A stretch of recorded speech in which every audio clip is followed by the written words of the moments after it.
عمرك سألت نفسك انت مين؟ ايه اللي بيميزك عن بقية الناس؟ ايه اللي يخلي الناس يصنفوك كيان قائم بذاته مش جزء من مجموعة؟ الجواب البديهي واللي غالبا ما هتلاحظه في اغلب الشخصيات القيادية واللي عندها كاريزما هو انهم اشخاص مميزين، عندهم حاجة تخلي اي حد يقدر يفرق بينهم وبين عامة الناس ويخليهم يفضلوا محفورين في ذاكرتهم لفترة طويلة جدا. في فرجة خلونا نساعدك تبقى شخص مميز انت كمان، مش مجرد شخص عابر في حياة الناس اللي تعرفهم.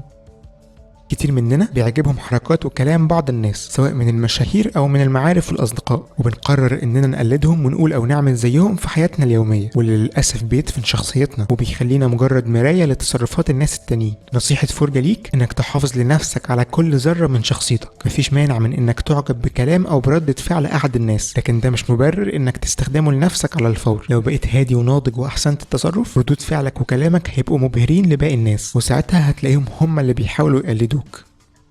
مهما كنت مشغول اوعى ابدا توقف تطوير في نفسك، وخليك مدرك انك عامل زي المحيط الكبير اللي عمره ما هيتملى مهما زودت فيه مهارات ومعارف. المهارات اللي هتعلمها لنفسك والمعرفة اللي هتضيفها لعقلك هيساعدوك تبقى واثق في نفسك، وده كفيل انه يخليك مختلف ومميز بين الناس.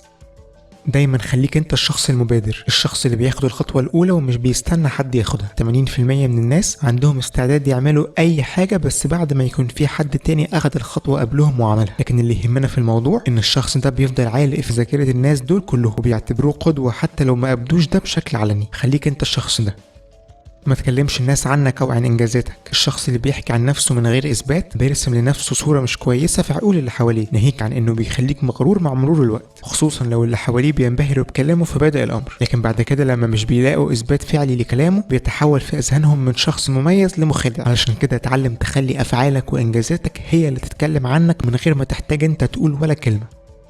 ما تستغربش لما نقولك انك بالفعل مميز من غير كل الحاجات اللي فوق دي. انت بالفعل عندك مواهب مش موجودة عند كل الناس، واللي لو اكتشفتها واستغلتها بشكل كويس كفيلة انها تخليك شخص مميز لو استخدمت معاها النصائح اللي قلنا لك عليها. المهم انك تثابر وتصبر لحد ما تكتشفها وتنميها، الحاجة اللي احيانا بتحتاج شهور وسنين. تقدر تعرف اكتر عن الطريقة اللي تكتشف بيها مواهبك بسرعة وبسهولة من الفيديو بتاعنا في الكارد اللي فوق ده. لو مش بتحب الكاردز استنى لحد الاخر والفيديو ده هيظهر لك. هو ده الاخر، خلاص نشوفكم الفيديو الجاي.